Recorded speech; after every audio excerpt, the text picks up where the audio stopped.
Okay, in this final video in this module, we're going to be talking about contacting suppliers.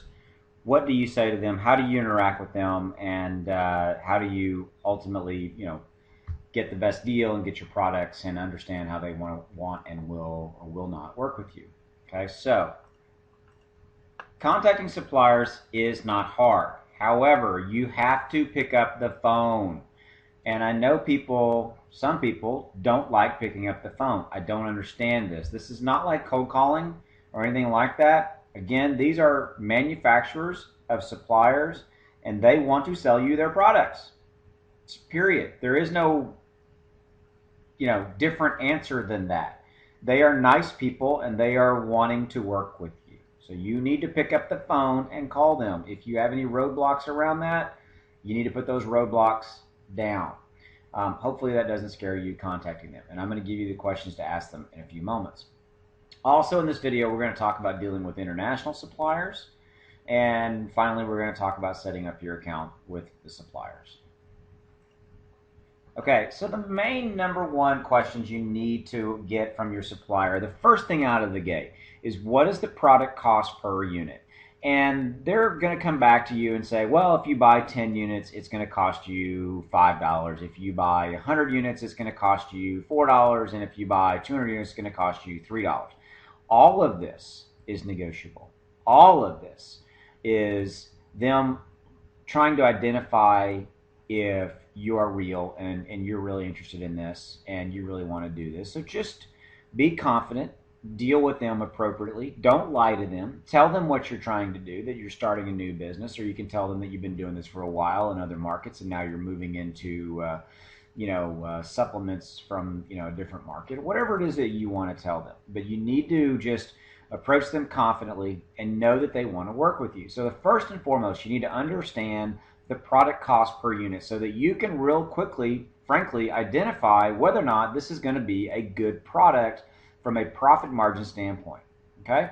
So, obviously, there are different ordering quantities. You need to find out what their minimum order quantity is, and you need to talk to them and say, hey, you know what, can I initially maybe order, a minimum order of the smallest minimum order possible so that you can test the space and get in for less capital investment. So talk to them about different ordering quantities, what are the price breaks, but to also talk to them about minimum order quantities. Also, you want to talk to them about what are their maximum quantities that they can deliver in a given month. You want to talk to them about their turnaround time. If you contact them on a Monday and give them a purchase order or you pay them with a credit card or whatever it may be, how fast can they ship you your order? Because there are going to be times when you're going to want to be shipping pretty quickly. Because the key thing in dealing with the supplier is that you need to know their turnaround times, their production capacities, so that you can manage your inventory on Amazon. What I mean by managing it is making sure that you have enough inventory in stock on Amazon FBA to keep up with demand. If your demand goes through the roof and you do not have inventory in stock, you lose those sales and you lose your momentum. Now, you're not going to get into any trouble with Amazon. They're just going to pull your listing and people can't really buy, things like that. Okay, so just understand those variables: cost, minimums, different ordering level quantities, price breaks associated, turnaround times. How fast can they, manufacture, get your product out? A lot of times you'll see companies that can do it in 72 hours or faster, depending upon how many units you're ordering. Okay, their private labeling process. Do they supply graphics, templates, labels themselves? We saw from an example, one of those supplement manufacturers, they do it all. So they have in-house graphics team. And if that's the case, then that is really cool. If they don't have an in-house graphics team, I guarantee you they have templates. These are going to be electronic, label templates. You want to get those templates from them. Find out inside those templates what pieces of content you can or cannot take off, or what you can work around, and then you can kind of add your logo and add your different things. You want to make sure, you want to see if they can supply UPC codes for you. A UPC code is a little barcode. You see them on every product in the United States, or probably anywhere for that matter. You can buy UPC codes for like $1 or $2. If you just Google the term UPC codes, you can get them from Google, or a lot of times suppliers will be able to supply you a UPC code as well, because again, you want your own unique UPC code for your product, because you've got to have that unique UPC code for Amazon. Okay, so you find out if they can do all this for you. Also, I mentioned it later in another video. You want to also potentially add into your label the Amazon UPC code, because what happens is that when you ship a product, even though you've got your own UPC code on a product, when you ship that product to Amazon, they slap another Amazon UPC code on it as well. And you can, and they charge you for that, by the way, to the tune of 20 cents a label. So you can incorporate Amazon's UPC code into your label as well if you would like to do that. Okay? Okay. So some additional supplier questions. Get or see samples if appropriate. And there really is not an inappropriate time. I mean, even if you're buying supplements, it's appropriate if you want to get a sample of the product. Definitely, excuse me, definitely if you're ordering overseas, you get samples. You definitely want to. And know that if you're ordering samples, you're gonna have to pay for those samples, and you're most likely gonna have to pay for shipping as well. So know that that's part of it. So lead time to get products sent to FBA. This again is just turnaround time. We talked about this already. You need to understand, if you call them on a Monday or Tuesday or Wednesday, how fast can they ship out product? Can they ship out on Saturdays? Can they ship out over the weekend? You know, things like that. We've already talked about how much the monthly sales volume can they handle. You need to know that. Okay, so that's really it. There's really not a lot more. There's a few other questions we'll get to in a minute, but there's really not a lot more to dealing with them. Again, they're hardwired to deal with you, and if there's anything that I haven't brought up as far as these questions, then they'll ask you. You know, it's a pretty straightforward process, guys. So you just know that it's very straightforward, and they're used to this. Okay, so this is what they do. You'll be talking most likely to a salesperson or customer service person inside of your manufacturer supplier. When dealing with international suppliers via Alibaba.com, you want to use the same questions that we've already talked about, and you only want to work with reputable suppliers. We've already gone over how you filter on Alibaba to filter out the unreputable, if you will, suppliers.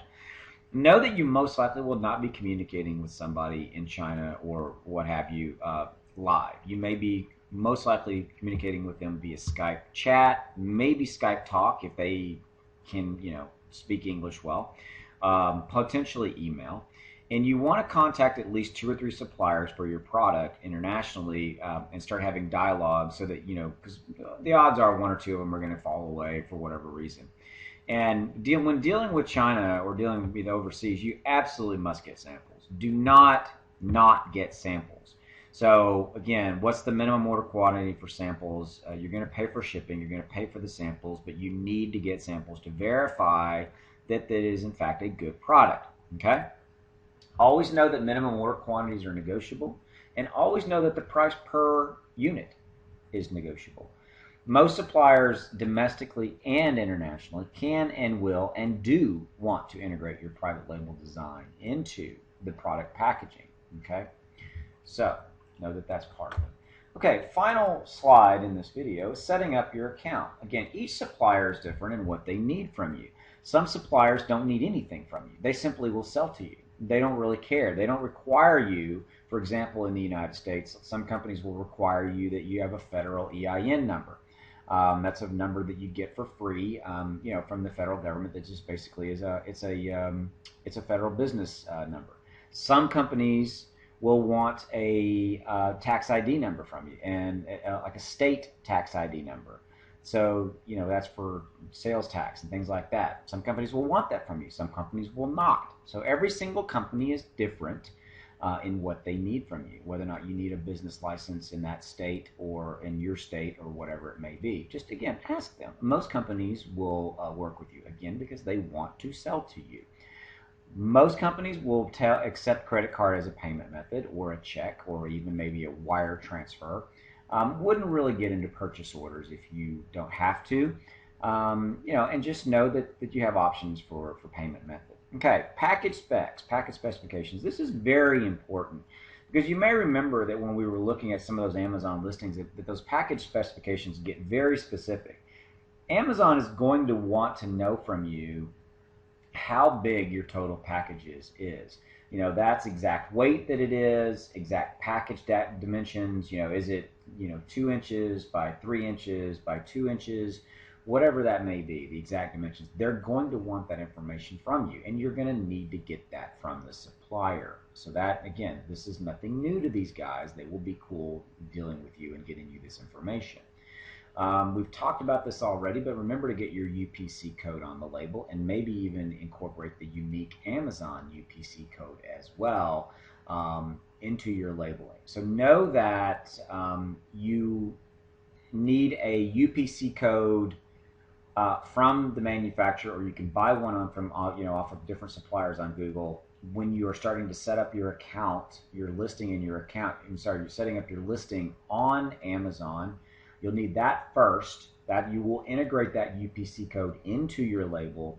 And then also, as you're finishing up creating your listing, it will generate the unique Amazon UPC code as well. And then you can then take that number and incorporate that code potentially into your labeling if you want to save yourself some cost, because it costs approximately 20 cents a label per item that Amazon FBA warehouses accept into inventory. Lastly, will the supplier accept Amazon third-party shipping? Amazon being the single largest, e-commerce platform and billion-dollar shipping organization, they have negotiated fantastic rates with UPS and FedEx. They will give you the ability to generate packing slips for shipping the product from your supplier to the Amazon FBA warehouse, and they will also give you the option if you want to use third-party shipping. That just simply means that you pay Amazon a much discounted rate for that shipping from your supplier to ship your product to Amazon FBA's warehouse. Remember, you're not going to pay most likely for shipping of your product to your consumers. You would buy your product through Amazon, so don't worry about that. Okay, so that really ends this video, and it's pretty straightforward. You can see that this video is a little over 12 minutes long, and it's not a lot to it. So so get out there and start contacting those suppliers. See you in the next video.